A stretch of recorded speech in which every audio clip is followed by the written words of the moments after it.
ரெடோலக்ஸ் நேயர்களுக்கு வணக்கம். இன்றைய சிறப்பு நேர்காணலில் நம்முடன் இணைந்திருக்கிறார் பத்திரிகையாளர் திரு யாசர் அவர்கள். வணக்கம் யாசர். வணக்கம் ஜோ. நல்லா இருக்கீங்களா? நலம் நலம். கூட்டணி கட்சியில் விசிகால பார்த்தீங்கன்னா திருமாவளவன் அவர்கள் ஒரு இது சொன்னார். ஆதி திராவிட நலத்துறைன்றது இப்போ சமூக நீதித்துறையாக மாற்றிருக்காங்கன்றது. இவர் இது ஆதி திராவிட நலத்துறையாகவே வச்சுக்கலாம் அப்படின்னு திருமாவளவன் சொல்கிறார். வன்னியரசு அவர்கள் என்ன சொல்கிறாங்க, சமூக நீதித்துறையை நல்லா தான் இருக்குது அப்படின்னு. இவங்க ரெண்டு பேருக்குள்ள இந்த வேறுபாடு அது எப்படி பார்க்கலாம்? அவங்களுக்குள்ள ஒரு கிளாஷ் எதுவும் இருக்குதா திருமாவளவன் அவர்களுக்கும்? இல்லை, அவர் ஒரு தலைவர் எந்த கருத்துலேருந்து சொல்கிறாருங்கிறது நம்ம பார்க்கணும். திருமாவர்கள் அந்த துறையுடைய பேர் மாற்றும் போது அந்த துறைக்கான அந்த ஸ்பெசிஃபிக்கான ஆஃபர்ஸ் கிடைக்காம போயிடுமோ அந்த ஒரு அச்சத்தின் மூலமாக அவர் சொல்லியிருக்கலாம். இல்லை, அந்த ஆஃபர்ஸ் நீங்கள் ஆதி திராவிட நலத்துறைங்கிறத சென்ட்ரல் கவர்மெண்ட் எப்படி எடுத்துக்கும், ஸோ அதுதான் பேஸ். அவர் அதை மையமாக வைத்து தான் திருமாவளவன் சொல்லியிருக்கக்கூடிய வாய்ப்புகள் இருக்கு. ஆதி திராவிட நலத்துறை தான் சென்ட்ரல் கவர்மெண்ட்ல என்ன டிபார்ட்மெண்ட்டாக கருதப்படும். இப்போ நீங்க சமூக நிதியா மாத்தினீங்க அப்படின்னா சோசியல் ஜஸ்டிஸ் மாற்றப்படும். அப்போ சோசியல் ஜஸ்டிஸ்னா அவங்களுக்கு ஒரு கன்ஃபியூஷன்ஸ் இருக்கும், இதுல என்ன மாதிரியான ஆஃபர் கொடுக்கலாம் அப்படிங்கிறது. அது விளக்காம தமிழ்நாடு அரசு அதை பண்ணிருக்கக்கூடிய வாய்ப்புகள் இல்லை. ஸோ அவர் அந்த பாயிண்ட் ஆஃப் வியூல இருந்து திரும்ப அவர்கள் பேசியிருக்கக்கூடிய வாய்ப்புகள் இருக்கும். இப்போ இவ்வளவு நாளா நான் என்ன கேட்குறேன்னா, இவ்வளவு நாளா விசிகாவை கட்சியினர் பாடுபட்டது இந்த ஆதி திராவிடருங்கிற பேர் இருக்கக்கூடாது, இந்த அடையாளம் இருக்கக்கூடாது, இந்த சமுதாயம் அந்த சமுதாயங்கிற அடையாளம் இருக்கக்கூடாது, பிரித்து பார்க்கக்கூடாது, எல்லாமே சமூக நீதியாக மாறணும், எல்லாமே சமமாக இருக்கணுங்கிறதா ஆசைப்பட்டாங்க. அதை தாவேகா நிறைவேற்றிருக்கு. அப்போ இது வரவேற்கத்தக்க வேண்டியது தானே. விசிகாவுடைய கனவை சமூக நீதி துறையாக மாற்றிருக்கும் போது அதை வரவேற்கிறார் வன்னியரசு. அந்த பார்வையில நம்ம பார்க்கலாம். அதை ஏன் எதிர்க்கிறாருங்கிறது இந்த பாயிண்ட் ஆஃப் வியூல இருந்து அவர் எதிர்த்திருக்கணும். மற்றபடி கிளாஸ் ஆகக்கூடிய வாய்ப்புகள்லாம் இல்லை. நான் அவரும் ரெண்டு பேருமே குரு சிஷியன் போன்றதான். அதனால அவங்களுக்குள்ள விரிசல் அடைவதற்கான வாய்ப்புகள் எதுவும் இல்லை. ஏன்னா என்னன்னா, இதை வைத்து எதிர்கட்சிகள் வேணா அரசியல் பண்ணலாம். பாருங்க, திருமா இப்படி பண்றாரு, வன்னியரசு இப்படி சொல்றாரு, திருமாவும் வன்னியரசும் பிளவா, விசிகா பிரிகிறதா அப்படிலாம் கூட இவங்க உருட்டுவாங்க. ஏன்னா உருட்டுறதெல்லாம் நம்ம சொல்லி கொடுக்கணும் அவசியம் இல்லை. என்னம்மா உருட்டுறீங்க அப்படிலாம் சொல்லுவாங்க. இவருமே மாத்தி மாத்தாங்க பேசுறாரு. இப்போ என்ன சொல்றது, திமுகவோட நம்ம நட்பு ரீதியாக தான் இருக்கோம். நீங்க பிஜேபி எதிர்க்கிற வரைக்கும், சனாதனத்தை நீங்க எதிர்க்கிற வரைக்கும் நம்ம எல்லாருமே நட்பா தான் இருப்போம். நீங்க என்னைக்கு பிஜேபியோட கை கோர்க்குறீங்களோ அன்னைக்கு தான் நம்ம எதிரியா மாறுவோம்னு இப்போ அந்த ஸ்டேட்மெண்ட் கொடுத்துட்டு இருக்காங்க. ஸ்ட்ராங்காவே ரெட்ரோலெக்ஸ் மூலியமாவே ஒரு விஷயத்த சொல்லிடுறேன். மாண்புமிகு முதல்வர் அவர்கள் தொடர்ந்து விக்கிரவாண்டியில் தொடங்கின அந்த முதல் மாநாட்டில் இருந்து இந்த நொடி வரைக்கும், இந்த நிமிடம் வரைக்கும் பாஜகவை கொள்கை எதிரியாக பார்க்கிறார். அதுல மாற்று கருத்து கிடையாது, யாருக்கும் மாற்று கருத்து கிடையாது. பாஜக கொள்கை எதிரி, திமுக அரசியல் எதிரிங்கிறது தான் அரசியல் ஸ்டாண்டுக்குள்ளேயே அவங்க வராங்க. தேர்தலே திமுக வெர்சஸ் தாவேகாங்கிற ஒரு கோணத்தை தான் வச்சாங்க. தாவேகாவுக்கும் திமுகவுக்கும் மட்டும்தான் போட்டி, இரண்டே பேருக்கு நடுவுல தான் போட்டிங்கிறத மாண்புமிகு முதல்வர் அவர்கள் எல்லா இடங்களையும் பேசினாரு. ஒரு படி திமுக தாண்டி டெல்லிக்கும் நமக்கான போட்டினாலதான் அங்க முடிஞ்சு போச்சு சோலி. சோ இது ஒரு டாபிக். அப்ப நம்ம என்ன சொல்ல வரோம், பாஜகவை முழுமையாக எதிர்க்கிறோம். பாஜகவினுடைய திட்டங்களை சுமூகமாக தமிழ்நாட்டிற்கு என்ன நிதி வேணும், தமிழ்நாட்டிற்கு என்ன தேவை வேணும், அதை நாங்க சுமூகமாக தான் பெறுவோம்னு சொல்றாரு. இது ஒரு ஆரோக்கியமான அரசியல். அங்க கொண்டு போய் நம்ம வாங்க டெல்லிக்கு எல்லாம் போகலாம், ட்ரெயினை பிடிச்சி இல்ல பிளைட்டை பிடிச்சி போயிட்டு தமிழ்நாட்டுடைய எல்லாம் நிதி கொடு சண்டையா போட முடியும்? அப்பெல்லாம் பண்ண முடியாது. ஒரு சுமூகமான அரசியலை மேற்கொள்றாங்கன்னா அது ஆரோக்கியம். நான் சண்டை போட்டு வாங்குவதை விட, அவங்க மீது குறைகள் வைத்து வாங்குவதை விட, ஏன் தமிழ்நாட்டுக்கு என்ன தேவை, அதை எப்படி வாங்கணும், அந்த டெக்னிக்கை கண்டுபிடிச்சிட்டா போதும். அந்த டெக்னிக்கை தாவேகா கண்டுபிடிச்சிருச்சு. புரியுதா உங்களுக்கு? இது சரி, இதை விட்டுருங்க.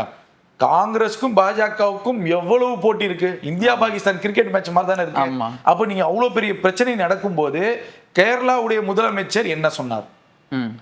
பாஜகவை நாங்க திட்ட மாட்டோம், அடிக்க மாட்டோம், உதைக்க மாட்டோம். ஏன் கேரளா மக்கள் என்ன தேர்ந்தெடுத்து தான் வாக்களிச்சிருக்காங்க, ஏன் கேரளா மக்களுக்கு என்ன தேவைப்படுது, என்ன செய்யணுங்கிறத நான் மத்திய அரசிட்ட நான் பேசி சுமூகமாக தான் வாங்குவேன்னு சொல்லி யார் சொல்றா? காங்கிரஸ் சொல்லுது. எதிரியாக நடிக்கக்கூடிய காங்கிரஸ் சொல்லுது. ஆட்சி அதிகாரத்துல 20 வருடமாக அவங்க காங்கிரஸை உட்காரவே வைக்க விடாத ஒரு கட்சி பாஜக கட்சி. அந்த கட்சி கிட்ட நாங்க சுமூகமாக உறவாடுவோம் சொல்லி காங்கிரஸ் சொல்லும் போது விஜய் அவர்கள் பேசும்போது என்ன தவறுக்கு? புரியுதா உங்களுக்கு? அப்ப நீங்க நம்ம திருமாவர்களுக்கு ஆலோசனை செய்ய, அறிவுரை செய்ய இடத்துல நம்ம இல்ல. அவர் மூத்தவர் தான், அதுல மாட்டுக்கிறது. அவர் தெளிவான அரசியல்வாதி, நல்ல அரசியல்வாதி, அதுல மாட்டுக்கிறது. ஆனா நான் என்ன கேட்கிறேன், ஒரு தெளிவான பதவியில தாவேகா இருக்கு, அது நீங்க திருப்பி அதை குழப்பி விடுவதற்கான காரணம் என்ன? அப்ப உங்க மேல ஒரு சந்தேகம் வரும். நீங்க ஒரு நல்ல தலைவர். அதுக்கு வந்து தாவேகா வந்து திமுகவும் தாவேகாவும் ஒன்றிணைறதுல தப்பு இல்லைன்னு சொல்றாரு. பிஜேபி எதிர்க்க அந்த கூட்டணியில வந்து பாமகவும் வந்து சேர்ந்தா அதுல விசிகாக்கு என்ன பிரச்சனை இருக்கு? இல்ல நான் என்ன கேட்கிறேன், அது அது அது அது இன்னொரு பாயிண்ட்ல தான் நம்ம பேசணும். நான் என்ன அந்த அந்த கோணத்துக்கே நீங்க சிந்திக்காதீங்கன்னு சொல்லல. இல்ல இந்த மாதிரி பேசும்போது அவங்களுக்கு கோவம் வரும்ல. தாவேகா கூட்டணி கட்சியிலே இருந்துட்டு நீங்களும் திமுக தான் எதிரின்னு சொல்லிட்டாரு, நீங்க 2 பேரும் ஒன்னா சேர்ந்தாதான் வந்து எதிர்க்குன்னா ஒரு கோவம் வருன்றப்போ இவங்க ஒரு வார்த்தை வந்து பரவாயில்ல பாமகவும் வரேன்றாங்க பாஜக எதிர்க்கிறதுக்கு வாங்க அப்படின்னு சொன்னாருன்னா இவருக்கு எப்படி இருக்கும்? இதை ஏன் யோசிக்காம பேச நாங்க விலகுறோம் தான் திரும்ப சொல்லுவாரு. பாமக இருக்கும் கூட்டணியில் வாழ்நாள் முழுவதும் நாங்க இருக்க மாட்டோம். அவங்களும் அதேதான் அந்த பாயிண்ட் ஆஃப் வியூல தான் இருக்காங்க. நாம அது இதை பத்தி ஒரு பேசுற போது நம்ம அதுக்கு முன்னாடி இதை முழுசா முடிச்சிருவோம். என்னன்னா பாஜகவுடைய தெளிவான அரசியல் கோட்பாடுகளை தாவேகா உள்வாங்கி கொண்டது. தாவேகாவுக்கு எப்படி அரசியல் செய்யணும்னு சொல்லி கத்துக் கொடுக்க வேண்டிய இடத்துல யாரும் இல்லை. தாவேகா சரியான பாதையை நோக்கி போகுது. தாவேகா மீண்டும் பாஜகவை எதிர்ப்போங்கிறதுல உறுதியாக இருக்காங்க, எல்லா இடத்துலயும் உறுதியாக இருக்காங்க. இப்போ பாஜக அரசினால பாஜக அரசு தமிழ்நாட்டிற்கு இடையூறு கொடுக்கக்கூடிய விஷயங்கள் ஏதாவது நடந்ததா? ஏதாவது பெரிய அளவுல பேசப்பட்டுச்சா? ஆளுநர் பேசினாரு, ஆளுநருக்கு தாவேகாவை விர்ச்சுவல் அரசு பதிலடி கொடுத்துட்டாங்க. நம்ம அதிகாரத்தில் இருக்கக்கூடிய விர்ச்சுவல் அரசு பதிலடி கொடுத்துட்டா ஆளுநர் இப்ப எங்க இருக்காருன்னே தெரியல. ஆமா, மனு கொடுக்க ஆளுநர் வாசல் வாங்கின மனு கொடுக்க ஆளுநர் வாசல் கூட்டம் நிற்கும் பார்த்தா தலைமைச் செயலகத்துல கூட்டம் நிற்குது. அவங்களுக்கு புரியுதா? அப்ப இந்த இளைஞர்களே பதிலடி கொடுக்கக்கூடிய சூழல் இருக்கு. அப்ப இந்த ஒரு விஷயம். அதே போல திருப்பரங்குன்ற விவகாரத்துல திமுக அரசை பாஜக எதிர்த்ததை போல தாவேகா அரசை பாஜக எதிர்க்கல. நல்லா கவனிக்கலாம். அப்ப பாஜகவுக்கு தெரியுது தாவேகாவுடைய பலம் என்னங்கிறத பாஜகவுக்கு தெரியுது. நம்ம தொட்டோம்னா நம்ம வேற எங்கேயாவது காலி ஆயிடுவோம், நேரத்துல காலி ஆயிரும் அப்படிங்கறத அவங்க தெரிஞ்சுக்கிட்டாங்க. அப்ப அவங்களுமே கொஞ்சம் சேஃப் ஜோன்ல போகுது. அதே போல பாஜக தீவிர ஆதரவாளர் ஒருத்தர் வந்து டெல்லியில அமித்ஷா டேபிள்ல ஃபைல் இருக்குன்னு இன்னும் சொல்றாரு. 4 வருஷம் ஆயிடுச்சு, அந்த ஃபைல் அவர் பார்த்தாரா என்னங்கிறது இன்னும் எனக்கு தெரியல. அப்ப அப்படிலாம் கிடையாது. இதெல்லாம் ஒரு ஒரு திட்டமிடல், ஒரு ஸ்ட்ராட்டஜி, நெரேட்டிவ் செட் பண்றாங்க. சோ அந்த அதுக்கெல்லாம் தாவேகா அசராது, பயப்படாது. பாஜகவை கண்டு தாவேகாவுக்கு பயம் இல்லை. ஏன்னா நீங்க இவர்கள் சொல்வதை போல பாஜகவுடைய பி டீம்ன்றா தாவேகா அவ்வளோ நேரடியாக எதிர்க்கக்கூடிய சூழல் உருவாயிருக்காது. புரியுதா? நீங்க என்ன வேணா அவர் பேசட்டுமே, அவரோட கான்செப்ட் தமிழ்நாடு அரசியலுக்கு என்ன தேவை அதை அவங்க டிஃபைன் பண்ணாங்க. அங்க தமிழ்நாடு அரசியல் தேர்தல் களத்துல பாஜகவை எதிர்க்கக்கூடிய சூழல் என்ன இருக்கு தாவேகாவுக்கு? புரியுதா உங்களுக்கு? அப்ப அவங்க கிளியரா இருக்காங்க, அவங்களுடைய ரூட்டு கிளியரா இருக்கு. எந்த இடத்துலயும் அவங்க தடுமாறல, அந்த மாதிரி எதுவுமே நடக்கல. நம்ம என்ன சொல்ல வரோம்னா திருமாவளவன் அவர்களுக்கு, ஆனா உங்களுடைய சகோதரனாக நீங்க சொல்றீங்க இவ்வளவு விஷயங்களை தாவேகா செஞ்சிருக்கு. நீங்க இன்னைக்கு திமுக தாவேகா கூட்டணி பாஜக எதிர்க்க ஒன்றிணைங்கிறீங்க. இப்ப அந்த கூட்டணியில தாவேகா இணையுது ஒரு வாதத்துக்கு. தாவேகாவை நம்பிதானே காங்கிரஸ் வந்துச்சு. காங்கிரஸோட நிலைப்பாடு என்ன ஆகும்? காங்கிரஸ் என்ன நினைக்கும் தாவேகாவை? புரியுதா உங்களுக்கு? அப்ப நான் என்ன சொல்றேன்னா இங்க எங்கேயுமே தாவேகா தடுமாறல, பாஜகவை எதிர்க்க தடுமாறாத நேரத்துல நீங்க ஒரு குழப்பமான விஷயங்களை பதிவு செய்யணும். அப்ப தாவேகாவுடைய தொண்டர்களுக்கு திருமா அவர்கள் மீதும் விசிகா அவர்கள் மீதும் என்ன எண்ணம் வரும் அதை கவனிக்கணும். நீங்க தடுமாறினாலும் போயிருவாரோ அப்படின்ற எண்ணம் வரும். அப்ப நீங்க இன்னைக்கு வந்து மத்த கட்சியில இருந்து வரும்போது தாவேகா இணைப்பதுல என்ன தவறு இருக்கு சொல்லுங்க. தங்களுடைய ஆட்சி அதிகாரத்தை, தங்களுடைய அரசை தக்க வச்சுக்கிறதுக்காக தாவேகா சில முடிவுகள் எடுக்குது. நீங்க இந்த மாதிரி குழப்பத்தை ஏற்படுத்துறீங்க. அப்ப நீங்க ஒருவேளை நாளைக்கு போறீங்க 2 சீட்டை எடுத்துட்டு, அப்படின்னா தாவேகா எங்க போய் நிற்கும்? அங்க இருந்தா எங்கேயாவது எடுத்தாகணும். புரியுதா உங்களுக்கு? அப்ப அவர்கள் இந்த மாதிரி சேஃப் ஜோனுக்குள்ள அரசியல் களத்துல மாத்திக்கிறதுல தவறு இல்லை, அரசியல் ரீதியாக மாத்திக்கொள்வதில் தவறு இல்லை. அரசியல்ல என்ன வேணா முடிவுகள் எடுக்கலாம். ஆனா உங்களுக்கு கொள்கைக்கும் மக்களுக்கும் சமரசம் இல்லாத விஷயங்களை வந்தவர்கள் செய்யணும். அதான் மேட்ரு. இதற்கு முன்பு அவங்க எப்படி இருந்தாங்க அதை பத்தி எல்லாம் டோன்ட் கேர். இப்ப தாவேகா வந்ததுக்கு அப்புறம் எப்படி இருக்காங்க, இது வாட்ச் அவுட். இதுதான் நம்ம சொல்ல வரோம். அப்ப இப்படி தாவேகா எடுக்கக்கூடிய முடிவுகளுக்கு தவறு கிடையாது. அப்ப திரும்ப அவர்கள் குழப்பும் போது தாவேகா தொண்டர்களுக்கும் இந்த ஒரு சந்தேகம் வரும், தாவேகா தலைவர்களுக்கும் சந்தேகம் வரும். இன்னைக்கு ஐயுஎம்எல் இணைந்த பின்பு இதுவரைக்கும் ஐயுஎம்எல் பாஜகவை எதிர்க்க அதிகமான பொறுப்புள்ள கட்சி ஐயுஎம்எல் எங்கேயாவது சந்தேகப்பட்டிருக்காபா தாவேகாவா? அவங்க என்ன அமைதியா அவங்களோட வேலையை பார்த்து எல்லாத்தையும் ஆதரவு தராங்க. நான் என்ன சொல்றேன், விஜய் அவர்கள் வந்து நீங்க ஆலோசனை கொடுத்தா நான் ஏத்துக்க மாட்டேன்னு எங்கேயுமே சொல்லலையே. நீங்க ஆலோசனை கொடுங்க, ஒரு அண்ணனாக இருந்து விஜய் அவர்களுக்கு ஆலோசனை கொடுங்க. உங்களை அண்ணனா நினைச்சனாலதான் உங்க வீட்டு வாசலை தேடி வந்தாரு. இன்றைக்கும் வன்னிய அரசுக்கு என்ன அதிகாரங்கள் கொடுக்கணும், என்ன அறிவுரைகள் கொடுக்கணும், என்ன அந்த அமைச்சருக்கு பண்ணி கொடுக்கணுமோ தாவேகா அமைச்சரை விட வன்னியரசு அவர்களுக்கு நிறைய பண்றாங்க தாவேகா. இப்ப நேற்றைய தினம் எல்லா சமூக நீதித்துறை தானே, அவரு கூப்பிடாம விஜய்க்கு போக தெரியாதா? சொல்லுங்க. நீங்க வந்துருங்கன்னு தானே சொல்றாங்க. ஆமா. வந்தோடனே முதல்வர் வந்தோடனே தானே வராரு. அப்ப அவருக்கு சரியான அங்கீகாரம் கொடுக்குறாங்களே, சரியான மதிப்பு மரியாதை கொடுக்குறாங்கல்ல. இது உங்க கடந்த ஆட்சியில திமுக ஆட்சியில உங்களுக்கு கிடைச்சிச்சா? உங்களுக்கு பிளாஸ்டிக் சேர் தானே போட்டாங்க, மறந்துட்டீங்களா? சரி, அதெல்லாம் விட்டுருங்க. இன்னைக்கு நீங்க தாவேக்கா வந்த உடனே உங்கள் மீது வைக்கக்கூடிய விமர்சனங்கள் என்னவா இருந்துச்சு? கொஞ்சம் திரும்பி பாருங்கண்ணே, ரிவைண்ட் பண்ணி பாருங்க. அதை திருமா மீதும் விசிகா மீதும் விமர்சனங்களை வைத்தது பாருங்க. ஒண்ணுமில்ல, உங்களுடைய செய்தி தொடர்பாளர்கள், விசிகாவுடைய செய்தி தொடர்பாளர்கள் ஊடகங்கள்ல திமுகவிடம் அடி வாங்கிய வீடியோக்கள் எடுத்து பாருங்க. நீங்க எப்படி எப்படி உங்களுக்கு அந்த மனம் வருதுங்கிற கேள்வி எனக்கு வருது. இதெல்லாம் பண்ணிட்டு இவ்வளவு உங்களை அவ்வளவு ஒரு மன உளைச்சலுக்கு ஆளாக்கிட்டு நீங்க வந்து திமுகவோட பாஜக எதிர்க்க நீங்க அப்படி அவசியம் இல்ல. தாவேக்கா திமுக விட ஒரு பெரிய சக்தி அப்படி உருவாயிட்டாங்க அவங்க. அப்படி இருக்கும்போது அவங்க ஏன் அவங்களோட கூட்டணி வைக்கணும்? புரியுதா உங்களுக்கு? அவங்க பெரிய பவர் சென்டரா மாறிட்டு இருக்காங்க. நார்த் இந்தியால பாஜகவுக்கு தாவேக்கா ஒரு போட்டியாக களம் இருக்கக்கூடிய எல்லா கட்டமைப்புகளையும் உருவாக்குறாங்க. ஒரு பக்கம் பிரசாந்த் கிஷோர் டீம் இயங்குது, ஒரு பக்கம் மற்ற ஏஜென்சிகள் இயங்கிட்டு இருக்காங்க. அப்படி இருக்கும்போது திமுகவை விட தாவேக்கா பலமான சக்தியா இருக்கும்போது தாவேக்கா ஏன் அவர்களோட இணையணும்? கேள்வி வருது இல்ல. அவர் ஏன் திரும்ப இதை பேசணுங்கிற ஒரு கேள்வி இருக்கு. அவர் எந்த பாயிண்ட்ல பேசுறாருங்கிறது அவர் தான் முழுமையா விளக்கணும். இவ்வளவு கிளியரான கிளியரன்ஸ் கொடுக்கும் போது அவர் மீண்டும் மீண்டும் பேச வேண்டிய அவசியம் இல்லை. இல்ல விருப்பம் இல்லையா நீங்க சொல்லிருங்க, விஜய் அவர்கள்ட்ட சொல்லிட்டு நீங்க வெளியே போயிருங்க. அவங்க அடுத்ததாவது என்ன நடவடிக்கை எடுக்குமோ எடுக்கட்டும். நீங்க மீண்டும் மீண்டும் குழப்புவதனால அது ஒரு பேசும் பொருள், அது ஒரு விவாத நிகழ்ச்சி நடக்குது, அது ஒரு 10 யூடியூப் சேனல்ல பேசப்படுது. ஏன் தாவேக்கா விசிகாவுக்கு விரிசலா? திரும்ப ஏமாற்ற போகிறாரா விஜய்? இப்படிலாம் தலைப்பு வைக்கிறாங்க. ஏன் அதை கொண்டு வரீங்க? உங்களுக்கு விருப்பம் இல்லையா? தாவேக்காவை கூப்பிட்டு சொல்லிருங்க. அவங்க அடுத்து என்ன டிஃபெண்ட் பண்ணுமோ பண்ணட்டும். இடைத்தேர்தலுக்கான வேலைகள் தொடங்குறாங்க. அதுக்கான கூடுதல் நேரத்தை வழக்குகளை செலவு பண்ண போறாங்க. நேரத்தை செலவு பண்ண சொல்ல முடியாத நிலைமையில இருக்காரு. இப்ப சொல்லுங்க, சொல்லி மக்கள்கிட்ட செல்வாக்கு போயிரும் அப்படின்ற அந்த சொல்ல கண்டிப்பா போயிருக்கு. விசிகா கூட்டணி அமையும் போது விசிகாவுடைய அலுவலகத்தை சுற்றி தாவேக்கா தொண்டர்கள் எவ்வளவு பேர் நின்னாங்க? ஆமா. இதற்கு முன்பு அந்த பக்கம் 1000 பேர் போனாலும் லெப்ட்ல திரும்ப மாட்டான் அசோக் நகர்ல. விசிகா ஆபீஸே பார்க்க மாட்டான். இன்னைக்கு எல்லா இளைஞர்களும் விசிகா என்றால் யார், திருமாவளவன் என்றால் யார், திருமாவளவனுடைய கட்சியை சேர்ந்த ஒரு செய்தி தொடர்பாளர் ஊடகத்துல பேசுறாருன்னா அதை ஷேர் செய்யக்கூடிய இடத்துல தாவேக்கா தொண்டன் இருக்கான். உங்களுக்கு இவ்வளவு ஆதரவு கிடைக்கும் போது எப்படி உங்களால விட்டுட்டு போக மனசு வரும்? ஏன் இல்ல விட்டுட்டு போகக்கூடிய அந்த குழப்பத்தை ஏன் ஏற்படுத்துறீங்க? இதுதான் நம்ம கேட்கிறோம். சரி, நீங்க ஒரு வேளை போறீங்கண்ணே, மாற்று கருத்துக்கிட்டு தாவேக்காவை விட்டு போறீங்க. ஒரு 6 மாதம் அமைச்சரா அவர் இருந்துட்டார். இப்ப திமுகவுக்கு போறதுனால உங்களுக்கு என்னென்ன பலன் கிடைக்கும்? உள்ளாட்சியில ஒண்ணும் கிடைக்காது. ஒரு மேயர் கொடுக்க மாட்டான் உங்களுக்கு. ஆமா, எழுதி வச்சுக்கோங்க, நான் சொல்றேன்.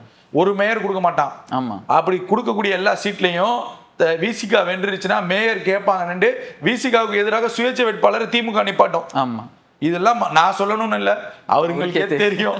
அப்ப இவ்வளவு சூழலை ஏற்படுத்துறீங்க. இன்னைக்கு நீங்க இருந்தீங்கன்னா உள்ளாட்சியில ஆட்சி அதிகாரத்துல வரலாம். ஆமா. உள்ளாட்சியில அதிகாரத்துல நீங்க எல்லா இடத்துலயும் உட்காரலாம். பேரூராட்சி, ஊராட்சி, பேரூராட்சி, மாநகராட்சி, நகராட்சி, சென்னையில கூட ஏதாவது ஒரு பெரிய இடங்கள்ல நீங்க உட்காரலாம். அப்ப நீங்க அந்த வாய்ப்பை எப்படி விட உங்களுக்கு மனசு வருது? அவருக்கு உறுதுணையாக நீங்க இருக்க வேணாமா? ஒரு அண்ணனா உங்களை நினைக்கிறேன்னு சொல்றாரு. ஒரு தம்பிக்கு நீங்க இப்படியே அட்வைஸ் பண்ணுவீங்க? ஒரு தம்பிக்கு கையை பிடிச்சி தூக்கி விடணும். இப்ப வந்து அண்ணாமலை கூட அதை பதிவு செஞ்சிருக்காரு. ஆமா. அப்ப நீங்க ஒரு அண்ணன், நீங்க சொல்லக்கூடிய கருத்தை அவர் ஏத்துக்கலன்னா பரவாயில்ல, விஜய் கேட்கல அப்படின்னு ஒரு குற்றச்சாட்டை நீங்க வைக்கலாம். அவரு நீங்க என்ன சட்டசபையில சொல்றாரு, எதிர்கட்சிகள் சொல்லக்கூடிய கருத்துக்களை நாங்க ஏத்துக்கிறோம், சரியாக இருந்தா இந்த அரசுக்கு உடன்பட்டா நாங்க அதை செய்யறோம், ஆலோசனை கொடுங்கன்னு சொல்லி ஒரு முதல்வர் சட்டமன்றத்துல பேசின வரலாறே கிடையாதுங்க. அப்படிப்பட்ட ஒரு முதல்வர் பேசும்போது நீங்க தோல் கொடுத்து, தம்பி நான் அண்ணன் இருக்கேன், வா தம்பி நான் உனக்கு பண்ணித்தரேன்னு சொல்லி ஒரு அண்ணனாக நீங்க செய்யக்கூடாதா? சரி, பாஜகவை எதிர்க்கிறது தாவேக்காவுக்கு தெரியல, போய் ஆலோசனை கொடுங்க. நீங்க வந்தா ஏத்துக்க மாட்டேன்னு தாவேக்கா சொல்லுதா? தம்பி வாங்க, பாஜக இப்படி பண்ணுது, வாங்க நம்ம பேசுவோம். இந்த திருவொற்றியூர்ல மாட்டு இறைச்சி வியாபாரிகள் 50 ஆண்டு காலமாக பிரச்சனை நடக்குது, அதை எடுத்து பேசுங்க, தாவேக்காவுக்கு சொல்லுங்க, தம்பி இந்த மாதிரி பிரச்சனைகளை ஏற்படுத்திடாதீங்க, ஆரம்பத்திலே அதை தடை செய்யுங்க, ஆரம்பத்திலே அதை பத்தி பேசுங்க அப்படின்னு முதல்வருக்கு அறிவுரை கொடுங்க, இல்ல அமைச்சர்களுக்கு அறிவுரை கொடுங்க. இதை ஏத்துக்கலன்னா நீங்க விமர்சனம் வச்சுட்டு வெளியே வாங்க, அதை வரவேற்கிறோம். இதுதான் நம்ம சொல்ல வரோம். ஸோ இது ஆரோக்கியமான அரசியலை விசிகா எடுத்துச்சுன்னா ரொம்ப நல்லா இருக்கும். நம்ம விசிகாவுக்கு எதிர்காலம் நல்லா இருக்கும். இவர் வைகோ அவர்களும் அதான் சொல்றாரு, இவ்வளவு நாள் வாயை திறக்காத கூட்டணி கட்சிகள் இப்ப மட்டும் எதுக்கு வந்து வாயை திறக்குது அப்படின்னு வந்து கேட்டிருக்காரு. யாரு? வைகோ கேட்கிறாரு. ஆமா, அவரும் கூட்டணியில தான் இருந்தாரு. ஆனா அவரு இப்ப கேட்கிறாரு. யாருன்னா இவரு தான் சொல்றாங்க, விசிகாவும் லெப்ட் எல்லாத்தையும் தான் சொல்றாரு. இவ்வளவு நாள் கூட்டணியில இருந்துட்டு வாயே திறக்காத நீங்கெல்லாம் இப்போ வந்துட்டு லவான்னு திறந்துகிட்டு இருக்கீங்க. ஒரு நல்ல தலைமை கிடைச்சிருச்சு, நல்ல ஒரு பவர் பார்ட்டி கிடைச்சிருச்சு கூட்டணி கட்சிகளுக்கு. இன்னைக்கு நம்ம திமுகவை விட்டா எங்கே போவதுங்கிற ஒரு கேள்விக்குறி எல்லாருக்குமே இருந்துச்சு. அதிமுகவுக்கு எப்படி போக முடியும்? ஏன்னா எடப்பாடி செவுத்துல பள்ளி ஓட்டின மாதிரி பாஜகவை ஒட்டிக்கிட்டு இருக்காரு. அவர் நான் வரமாட்டேன், அந்த இந்த படத்துல சொல்லுவாங்களே கையெழுத்து போடாதீங்கன்னு சொல்லிட்டு அந்த மாதிரி கதையா இருக்கு. அவர் பாஜக விட்டு வர மாட்டார். சரி நம்ம திமுக இருந்து வெளியே வந்தா மூன்றாவதா ஒரு கூட்டணி உருவாக்கும். ஏற்கனவே நீங்க மக்கள் நல கூட்டணி உருவாக்குனது இந்த உலகமே அறியும். எவ்வளவு ஓட்டு பர்சன்டேஜ் வாங்கினீங்க, விஜயகாந்த் முதலமைச்சரை அறிவிச்சீங்க, பெரிய திட்டங்கள் பண்ணாங்க. இதே விசிகா, இதே கம்யூனிஸ்ட், இதே வைகோ, தேமுதிக எல்லாம் சேர்ந்து பண்ணாங்க மக்கள் நல கூட்டணி. மக்கள் நல கூட்டணி எப்படி நலமா இருந்துச்சுங்கிறது ஊரறிஞ்ச உண்மை. அப்படி இருக்கும்போது இவங்க எப்படி அந்த முடிவுகளை எடுப்பாங்க? அப்ப இவங்களுக்கு ஒரு இது இல்ல. அப்ப இவரு ஒரு பவர் சென்டரா தாவேகா வந்திருக்கு, அதை பயன்படுத்திக்கணும். இந்த கூட்டணி கட்சிகள் வராங்க, வெளியே பேசுறாங்க, திமுகல நடந்த அடக்குமுறைகளை வளர்றாங்க. எந்த இடத்துல எப்படி இன்னும் ஓப்பனா சொன்னா கம்யூனிஸ்டுடைய தலைவர் சண்முகம்லாம் இன்னும் வெளிப்படையா பேசிட்டாருன்னு வச்சுக்கோங்க. அப்போ நம்ம நினைச்சு பார்க்கணும், திமுக எவ்வளவு ஒரு கட்சியை எவ்வளவு அதிகார திமுறல வச்சிருந்திருக்காங்க நினைச்சு பாருங்க. இன்னைக்கு அதே போல வைகோவுடைய கட்சியினர் தொகுதி சீட்டு வாங்கிட்டு வரப்ப நாங்கள் சிரித்து கொண்டே அழுகிறோம்னு சொன்னாங்க பத்திரிகையாளர் சந்திப்புல. ஏதாவது ஒரு கட்சி சீட்டு வாங்கிட்டு அவங்க அறிவாலயத்துல நின்று நாங்க சிரிச்சுக்கிட்டே அழுகுறோம்னு சொல்லுவாங்களா? சொல்ல மாட்டோம். அப்ப எந்த ஆளு அவர் சிரிச்சுக்கிட்டே அழுகுறோம்னு யார சொல்லியிருப்பாரு? வைகோ தான் சொல்லியிருப்பாரு. அதுதான் சொல்றேன். அதனாலதான் வைகோ பொங்கி எழுதுறாருன்னு நம்ம பாக்குறோம். அப்ப அப்பேற்பட்ட தலைவருங்க வைகோ அவர்கள் 94 பிரியறப்ப திமுக இருந்து அவ்வளவு மாவட்ட தலைவர்கள் வந்தாங்க. என்னன்னா வைகோ அவர்களுடைய உரை அப்படியே நமக்கு அப்படியே புல் அரிக்குங்க. அவர் பேசும்போது மேடைகள்ல அவரும் ஆக்ரோஷமா பேசுவாரு, தமிழ்ல பேசுவாரு, பயங்கரமா பேசுவாரு. அதை பார்த்து ஒரு கூட்டமே திமுக இந்த மாவட்ட தலைவர்களே பல மாவட்ட செயலாளர்கள் போனாங்க வைகோ கிட்ட 94ல. அது ஒரு பெரிய 10 பேர் தீ குளிச்சாங்க. ஆமா, அது பெரிய வரலாறு. அவ திமுக காலி அவ்வளவுதான் அப்படிங்கிற விமர்சனம் எல்லாம் வந்துச்சு. அப்பேற்பட்ட தலைவனை சிரித்து கொண்டே அழுகுறோங்கிறத நீங்க கொண்டு சொல்ல வச்சாங்களே திமுக. இதே ஒரு படி போனாலும் போனீங்கன்னா டிவி எடுத்து ஒருத்தர் உடைச்சாரு. ஆமா, அவரையும் உள்ள இழுத்து போட்டோம். 2வது முறை ஸ்டாலின் முதல்வராக நாங்க இந்த தொகுதியில நிக்கலன்னு சொல்லிட்டு போனாரு. அவருடைய நிலைமை பாருங்க. யாரை எதிர்த்து அரசியலுக்கு வந்தாரோ அவர் இந்த எம்எல்ஏ சீட்ல ஒரு சீட்டு கூட வாங்கல. ஆமா, அப்ப எப்படி திமுக வைத்திருந்தது கூட்டணி கட்சிகளை நீங்க பாருங்க, எழுதி வச்சுக்கோங்க. எம்பி எலெக்ஷன்ல மக்கள் நீதி மையம் கூட தாவேகாவுக்கு வந்துடும். ஆமா, சேர்க்க மாட்டாங்க. இல்ல ஒரு சீட்டு கொடுத்துருவாங்க, அவங்களுக்கு மட்டும் கொடுக்குறேன்னு சொல்லிட்டு அந்த சூழல் கூட வந்துடும். ஏன்னா அந்த அளவுக்கு திமுகவுடைய அந்த மதிப்பு மரியாதைங்கிறது கூட்டணி கட்சிகளுக்கு கிடைச்சிச்சு, இன்க்ளூடிங் விசிகா தான் சொல்றேன். அப்ப அவங்களுக்கு எல்லாமே தெரியும். சரி, நம்ம இதுதான் சொல்ல வரோம், திமுக ஒரு தூய சக்தின்னு அவங்க தான் பேசுறாங்க. திமுகவுடைய தீவிர ஆதரவாளராக இருக்கக்கூடிய ஒரு ஊடகவியலாளர், பல வருடங்கள் பத்திரிகையாளர், எனக்கும் ரொம்ப நல்ல அண்ணன் தான். நேத்து ஒரு 2-3 நாளாவே நான் பாக்குறேன், துரைமுருகன் அவருடைய கல்யாணத்துல நடந்த கூத்த விளக்குன்னு விளக்கிட்டு இருக்காரு. யாரு? தாவேகாவை எதிர்த்தவர், விஜயை எதிர்த்தவர். நீங்க என்னங்க இப்படி கேவலமான அரசியல் பண்றீங்கன்னு அண்ணன் அந்த ஊடகவியலாளர் அவ்வளவு வீடியோக்களை போட்டுட்டு இருக்காரு. உங்களுக்கு புரியுதா? அப்ப அந்த அரசியலை நோக்கி நீங்க என்ன ஒரு மாயை ஏற்படுத்திருக்கு திமுக. பெண்கள் உரிமை, சம உரிமை, சமூக நீதி, பெரியார் கொள்கை, அண்ணாவுடைய கொள்கை, திராவிட சித்தாந்தம்ங்கிற ஒரு மாயை ஏற்படுத்திருக்கு. நான் சொல்லல, அந்த அண்ணன் ஊடகவியலாளரே சொல்லிட்டாரு. அவர் பேரை நம்ம சேனல்ல சொல்ல வேணாம். அதனால அவங்க மக்களுக்கே தெரியும் அந்த வீடியோ என்னங்கிறத. சோ அந்த அவரே சொல்றாரு, ஒரு பிராமணர் காலில் துரைமுருகன் உழுவணுமா? எங்க நம்ம திராவிட கொள்கைங்க, திராவிட கொள்கையில நீங்க கல்யாணத்தை பண்ணாம திக தலைவர் இவரு சொன்னார், இதுக்கெல்லாம் நம்ம பேசாமலாம் இருக்க முடியாது, நான் பேசிதான் சொல்லியே போட்டாரு. அப்ப எப்படி இருக்கு உங்க கட்சி நினைச்சு பாருங்க. ஏங்க நீங்க யார கி வீரமணியை கூப்பிட்டு பெரியாரோட கொள்கை தானங்க, திராவிட கொள்கை தானங்க, அவர் தலைமையில தானங்க நீங்க திருமணம் பண்ணிருக்கணும். சரி, அதை விட்டுருங்க, திருமணத்தை பண்ணி முடிச்சீங்க, நீங்க பிராமணர் காலில் விழுந்தீங்க, இது அண்ணனே ஒத்துக்கிட்டாரு, அண்ணனே வீடியோ போறாரு. நானே ஒரு படி மேல போய் கேட்கிறேன், திமுக கடுமையான தோல்வி, ஆனா திமுகவுடைய தொண்டர்களுக்கு தான் பாதிப்பு. திமுகவுடைய தொண்டர்கள் தான் கதறாங்களே தவிர தலைவர்களுக்கு எங்களுமே பாதிப்பு இல்லை, எல்லாரும் மகிழ்ச்சியா இருக்காங்க. அதற்கு சாட்சியே கதிரானந்தனுடைய நடனம். சும்மாலாம் ஆடல அவரு, அந்த எல்லாம் கட்டி எடுத்து தூக்கி வெட்டிட்டு எப்படிங்க மகிழ்ச்சியா இருக்க உங்களுக்கு மனம் வருது? ஒரு கேள்வி வருது. அதே போல பட்டமளிப்பு விழாக்கு இவர் தலைவரே அங்க இருக்காரு. வீட்டுல ஆள் இல்லைன்னா நம்ம கொஞ்சம் சந்தோஷமா இருப்போம்ல, அது மாதிரிதான் அப்பாவையும் ஆடுங்க தப்பு கிடையாது. இங்க ஒரு பெரிய இங்க கல்யாண வீட்லயே போய் அழுதுட்டு இருக்காங்க, நாங்க தோத்துட்டோம், அடுத்த தேர்தல் வந்துடும், வாய்ப்பு கொடுங்கன்னு சொல்லி. அப்பேற்பட்ட ஒரு கல்யாணத்துல நீங்க அப்படி பேசாம டான்ஸ் எப்படி எடுத்துக்க முடியும்? அப்போ நீங்க ஒரு பெரிய அப்பாடா வரலன்னு 2 குத்து எக்ஸ்ட்ரா போட்டு எக்ஸ்ட்ரா போட்டிருக்காங்களா சரியான மகிழ்ச்சியில இருந்தாரு அவர். ஆமா. எங்க கூப்பிட்டு இருந்தா இங்கேயே வந்திருப்பாரோ, தேர்தல் திரும்பி வரும்னு சொல்லுவாங்களோ அப்படின்ட்டு கூப்பிடாம விட்டாங்க. இதெல்லாம் அவர் அண்ணன் பேசியிருக்காரு. அவர் அண்ணன் எனக்கு ரொம்ப பிடிக்கும் அவருடைய உரையில. ஆனா அந்த அண்ணனே கொந்தளிச்சிருக்காருன்னா இந்த திமுகவுடைய அரசியல் எந்த திசையில போகுது நீங்களே பாருங்க. திமுகவுக்கு முட்டு கொடுத்து பேசக்கூடியவர், திமுகவோட ஊப்பின்னு அறியப்பட்ட அந்த அண்ணன் இன்னைக்கு வீடியோ போட்டு இந்த அளவுக்கு பேசக்கூடிய விஷயமா அவர் பேசுறது வேதனையில பேசுறாரு. ஏன்னா அந்த கொள்கையில அவங்க எல்லாம் உறுதியா இருக்கக்கூடியவர்கள். அந்த கொள்கையை வழி மாறி ஒரு தலைவர்களே பண்ணும்போது அவர் அந்த ஆதங்கத்துல பேசுறாரு. இதை தானே நாங்க ஆரம்பத்துல இருந்தே சொல்றோம் அப்படிங்கறத நான் சொல்றேன். ஆனா திமுக வெளியே வேற உள்ள வேற. இதைதான் நாங்க ஆரம்பத்துல இருந்தே சொல்றோம். பாஜகவோட பி டீம் இல்ல, டைரக்ட் டீமே அவங்க தான். அப்படிதான் சொல்ல வரோம். இது RS பாரதி அவர்கிட்ட வந்து கேட்டிருக்காங்க, பார்த்துருப்பீங்க நீங்க. 29ல நீங்க யார் பிரதமர் வேட்பாளர்னு காங்கிரஸா பிஜேபின்னா நாங்களே இருந்துட்டு போறோன்றாங்க. ஐடியா எதுவும் இருக்கா? சுயேட்சையா எதுவும்? ஏங்க இப்ப பாஜக ஒரு ஆஃபர் கொடுக்குதுன்னா அதை ஏத்துக்குவாங்க. மோடியோட காலம் முடிய போகுது. ஏற்கனவே வந்து ஸ்டாலின் அவர்கள் பிரதமர் தான் ஆகணும்னு மல்லிகா கார்கே அர்ஜுனனே மேடையில பேசிட்டு போனாரு. நீங்க என்ன மாநிலத்துல இருக்கீங்க, தேசிய அளவுல உங்களை நாங்க எதிர்பார்த்துட்டு இருக்கோம்னு சொல்லி மல்லிகா கார்கே அர்ஜுனே பேசியிருக்காரு. அதற்கு ஒரு படியாக தான் பீகார்ல SARக்கு இவர் கூட்டு போயிட்டு ஊர்வலம் போனானுங்க. அதான் மொழிபெயர்ச்சி இவர் தமிழ்ல பேசினாரு, அங்க ஒருத்தர் ஹிந்தியில டிரான்ஸ்லேட் பண்ணி கொண்டு போனாங்க. செல்ஃப் ராஜீவ் காந்தி. பாஜகவுக்கு ஒரு முகம் தேவைப்படுகிறதா அப்படிங்கிற ஒரு கேள்வி இருக்கு. அதை வைத்துக்கொண்டு RS பாரதி உளறிட்டாரா அப்படிங்கிற ஒரு கேள்வி வருது. இப்ப பாஜகவுக்கு மோடி இல்ல, ஸ்டாலினே பாஜக ஒரு பிரதமர் ஆகுதுன்னா திமுக ஏத்துக்குதா ரைட் அப்படிங்கிற ஒரு கேள்வி இருக்குல்ல. என்ன பேசுறீங்க நீங்க?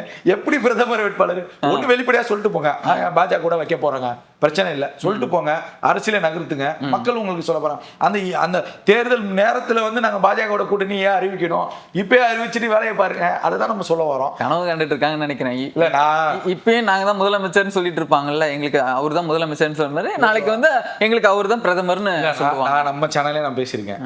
ஒரு பெரிய நெருக்கடியை திமுகவுக்கு தாவேக கொடுத்துருச்சு, புரியுதா? அதாவது அவங்களால வெளியே சொல்ல முடியல. உண்மை அதுதான். திமுக நெருக்கடியில இருக்கு, அதை வெளியே சொல்ல முடியல. ஏங்கிறதும் நம்ம வீடியோல பழைய வீடியோக்கள்ல போட்டுங்க, ஆடியன்ஸ் எடுத்து பார்க்கட்டும். என்ன சொன்ன அப்படின்னா, காங்கிரஸ் திமுகவோட தாவேகாவோட காங்கிரஸ், ஏன்னா காங்கிரஸ்க்கு தேவை தாவேகா, விஜய் தான் ஒரு பிராண்டுன்னு வச்சு நகர்றாங்க. அப்ப அவருக்கு ஆதரவாக கூட்டணி கட்சிகள் எல்லாமே இங்க வந்துருச்சு. இன்னும் 1-2 தான் திமுகல இருக்கு. யாரு? SDPI, 1-2-3 கட்சிகள் இருக்காங்க. ஒருத்தர் இருந்தாரு, அவரு தோத்துட்டாருன்னு சொல்லிட்டு நான் இனிமே அரசுக்கு வர மாட்டேன்னு அவர் ஓடிட்டாரு. அப்ப மக்கள் நீதி மையம் தேர்தல் நிக்குமா நிக்காதாங்கிற ஒரு கேள்வி இருக்கு. சரி, அவங்க ஓரமாக்கிறோம். காங்கிரஸ் பிரதானமாக பாஜகவை எதிர்க்கக்கூடிய கட்சியா பாக்குது.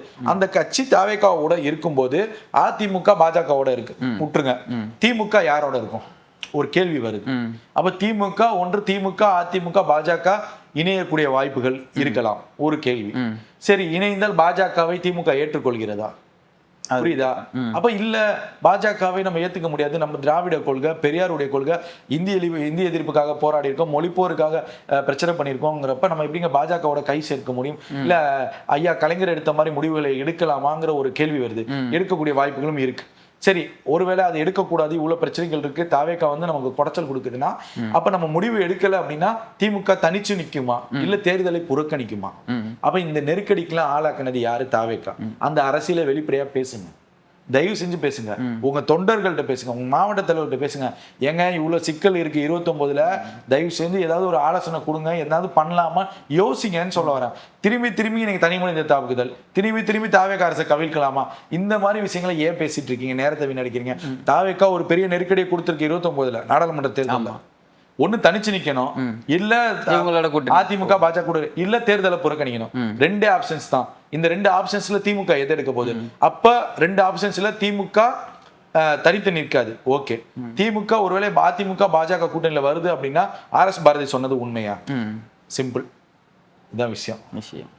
கண்டிப்பாங்க ஐயா சார், தொடர்ந்து பல நேர்காணல்ல பல விஷயங்களை பத்தி விவாதிப்போம். மிக்க நன்றி. நன்றி. ரெட்ரோலெக்ஸ் நேயர்களுக்கும் மிக்க நன்றி.